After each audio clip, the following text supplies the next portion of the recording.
And Chris C.J. Addison and Sheldon Z-Boss Johnson made it to the final but had to share the spoils due to poor lighting at the first ever high-speed drifting competition held in Jamaica at the Jam West Speedway.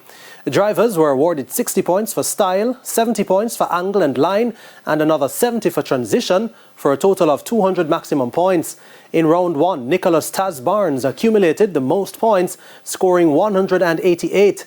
Cleve Cutterhype Otti, 179 points, and Sheldon Z-Boss Johnson, 178, rounded out the top three. All three made it to the quarterfinal stage, and most progressed, barring the biggest upset of the day, Zachary Isaacs taking down Otti to make his way to the semis. Z-Boss Johnson, however, outdrifted Isaacs on his way to the final, with CJ Addison, who took down a very strong Taz Barnes. Because of the inadequate lighting, the $800,000 cash prize was split between both finalists.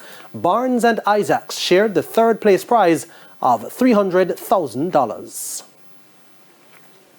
And that's going to do it then for Primetime Sports Monday. Stay with us. When we come back, we'll have your recap.